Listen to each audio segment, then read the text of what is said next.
We've got Chakri Lokpriya here to discuss just that. Chakri, let's get in a take from you as to what the outlook is on some of these defense stocks.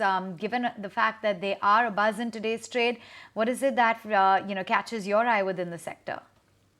Hello, good afternoon. The defense stocks, as we know, have corrected in the last month or so. The outlook remains strong, as in, the order book for these companies is never in question for the next 3 to 5 years. What was in question is the valuation and the ability to sustain the momentum of the order book, which I think the second question is easier to answer, which is the order book momentum will continue. Defense as a segment, whether you take any other companies, Lockheed Martin in the US, etc., their order book, despite being mature countries, grow very fast. So I think, I think there is a trading positional investment opportunity in, let's say, Bharat Electronics or HAL, but valuations are still rich. Right. Naresh, coming to you then, a lot of these alco beverage stocks are actually seeing a sharp up move in today's trading session. What are the charts indicating to you? Anything that's throwing up very differently? So a lot of stocks have been in strong uptrends and now making fresh moves. So you have a United Spirits, which is breaking out into new all-time highs. You have UBL, which has been consolidating for a long time. Is also taking a take, whether it's a Global Spirits or other names. But UBL and United Spirits have been relative underperformers compared to the whole small cap names out here. So those two look interesting for the short to medium term. Chakri, wanted to get in your take on the entire auto basket, given that expectations are very tempered when it comes to the August auto sales numbers. Do you think you'd be approaching this space with a bit of caution? I think we have to look past this last couple of months and look into as we reach into the festival season and beyond. And two-wheelers continues to be very strong. At an industry level, they're growing teen growth. And, at a company level, TVS Motors, Bajaj Auto are growing much faster. I think that trend will continue. The two-wheelers continues to be very strong. Commercial vehicles of course have not yet picked up. So still buy into TVS Motors and Bajaj Auto. We've been buyers of this for the last couple of years and have not gone wrong.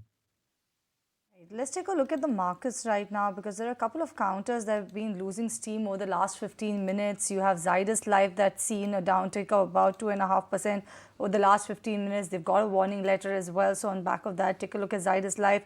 You have ICICI Lombard that has seen a decline of about 1.7% over the last 15 minutes or so. And also the OMCs are taking it a bit easy in trade today. Kunal, coming to you on the OMCs in particular, HPCL, BPCL, IOC, they've also had a very good run in comparison with rest of the entire PSU pack. We could say that. What's your take coming in for all of these counters now? Are you seeing a scope of consolidation after the correction that these stocks have seen? Yeah, I think consolidation is the possible or potential trend for the OMC pack, because what we are seeing right now is a definite game change in the type of trend which we've seen for these stocks. So my sense is that OMC stocks should move up higher by a margin of at least 5% further. All right, let's get in those BTST trades going as well from our chartists. And Naresh, what's looking good on the charts? So we're seeing a small breakout on UPL Limited. So expecting it to follow up, stop loss at 590, target price of 615. Second is a buy on IGL, which is close to a flag breakout into new 52-week high, stop loss at 548, target price of 565. Okay, IGL it is, target 565. And Kunal? So in terms of the BTSC trade, I will go with Dalmia Bharat as the first one, which I'll pick as a buy. The stock looking attractive for a target of 2000, stop loss at 1850. And Oberoi Realty is the other stock which is forming a base on the short-term chart, so which is the target of 1860, stop loss at 1750. All right, Chakri, let me come to you on the realty pack then. What's your take coming in on the real estate story altogether? Because now you're seeing some sort of cool down when you talk about the way how the real estate demand is going, isn't it? You're absolutely right. I think, I think from here on, for the next year or so, we'll see it grow in line with GDP or slightly less than GDP, more or less, 7 to 10% kind of a thing. And so in that kind of a growth is already priced in. Inventories have come down, so which means the margin improvement that you saw, you will not see. So then what do you buy? You can still hold on to Prestige. you can still maybe buy a little bit of Shobha. Okay, fair enough. Lots of stocks as well that are in the news in today's trading day. Prestigious days. There was a QIP where they aim to raise about 5,000 crore rupees. So checking in on that. You also had Lupin, which is on Nomura's radar. They've got a buy rating and they've revised the earnings estimates as well. Pharma has been a noteworthy sector this entire month. Chakri, do you think that that defensive trade will play out? Lupin is a case in point where the US volumes, or the volumes for the companies which are exporting, the generic volumes are kind of improving. So this will be true for all export-based companies to the US. And therefore, you will see an earnings upgrade. In the case of Lupin, you'll see a fairly decent one, probably 20-30% earnings upgrade. So that'll hold the multiple at about, 25 times, which is not expensive for the stock. So you'll make probably a 10-15% over the course of the next 1 year. We've seen a good rise in these IT counters, right? Or this week has been pretty good coming in for some of the IT stocks. What's your take about the trend going ahead for the IT pack then? Well, still bullish on the IT stocks, and what we've seen right now. So we were looking at the YTD performance of how these large cap stocks have behaved vis-a-vis the mid cap IT names, and there's a stark differentiation. For example, the large cap IT names, Infosys, I think if I'm not wrong, is one of the top performers with I think a YTD return of more than 23-25%, followed by the likes of TCS as well as Tech Mahindra and HCL Tech. They're moving in a cluster of I think 13% to 18% broadly as a YTD return. Compare this with the mid-cap IT stocks, which means that the likes of Coforge, L&T Infotech, Mindtree Technology Services, etc. I think many of the stocks in the basket are either trading flattish, negative, or some of them are still into a recovery mode. So I would probably believe that what we are seeing right now is a first stage recovery as well as a rally for large cap IT names. The second stage generally gets followed where you see the beta moving up higher, and that's where I would probably believe that the mid cap IT stocks should outperforming. So the trend could continue. Maybe the kind of stocks which have moved up higher from the large cap IT space, those stocks may consolidate, and you might have the other stocks which will probably start to play a catch up. All right. Meantime, Naresh, let's get in a quick chart check from you as well on some of the stocks that are under a bit of pressure in trade today. You've got a BASF India, something like an IFB Industries, V-Guard. Those are some of the mid-cap stocks. What's the view? I'm talking about today's trading day.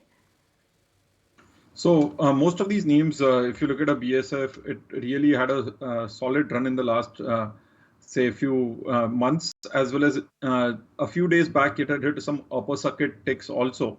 So we are seeing some bit of a consolidation. IFB also has gone up from roughly 1500 levels to 2000 plus levels very quickly.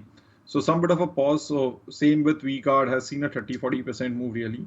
So what we are seeing is some bit of a pause in names which have rallied 30-40% over the last couple of months. Right. Chakri, let me come to you and ask about what's exactly happening in the railway space, because with the rest of the PSU counters taking it a bit easy, you have had the railway counters on the other hand actually either you have one side where you have RVNL, likes of RVNL who are bagging new orders day after day, and on the other hand you've had news flows with regards to Vande Bharat, some of the cancellations on that particular orders as well. How are you viewing a railway sector right now? You actually used the right phrase, which is, bagging new orders. That I think is the key theme for railways or defense. And, in the case of railways, we know the story. Yeah, the country needs lots and lots of orders. Government, thankfully, is willing to give out those orders. RVNL is a great example. I think the stock still looks okay. And in terms of, the various legs of growth for the railways with the metro, et cetera, all will continue. And in just a few delays or cancellation of the orders does not change the story. So still Titagarh Wagon, still RVNL are still names to buy if you can hold them long enough. Fair enough. Meantime, let's just check in on what the frontliners are up to as we're just about to wrap up the trading day. It's 0.5% higher with names like Bajaj Finance at the forefront, Bharti Airtel, Dr. Reddy's, Sun Pharma. Cipla is actually your top gainer within the frontliners, while on the flip side, Tata Motors, Reliance Industries and ITC are under pressure. Kunal, coming to you on two large caps, ITC, you flagged that off as your chartbuster idea. So do you believe that at the current levels it merits a buy? And what's the view on Reliance Industries given all the news flow on the AGM when you're looking at it from a chart perspective? So ITC first, I think looks attractive. In fact, the stock I was highlighting on the chart buster that 510 is the breakout level. The stock failed to break out of that 510 mark, but I still believe that potentially over the next few days you might see the stock getting back into a breakout mode of this 510 levels on the spot basis. So that's a chart which is looking attractive. My sense is that the stock or the entire sector which has gone through a very strong uptrend should see more legs over the next few weeks or over the next few months. So I think that anticipation ITC could be a good buy at current levels. Reliance becomes special situation kind of a stock because even earlier when the stock was getting into a range, the volumes had dropped down significantly for the stock. There were erratic movements, a 50 point, 100 point jump for the stock price. But then when you try and look at this over a 1 week, 2 week kind of a time scale, there's nothing major in terms of price action which has changed for Reliance Industries. Just that 3000 now is the new base for the stock in terms of a pivot support. So looks attractive, and potentially we may be looking at the stock upping the base from 2900 to now 3000 levels. All right, so that's what is the view coming in for Reliance as well as ITC. And with that, gentlemen, thank you so much for joining us on the show. Thank you so much, Kunal, Naresh, as well as Chakri and Deepan for being part of the show. If you like this video, then like, share and subscribe to ET Now.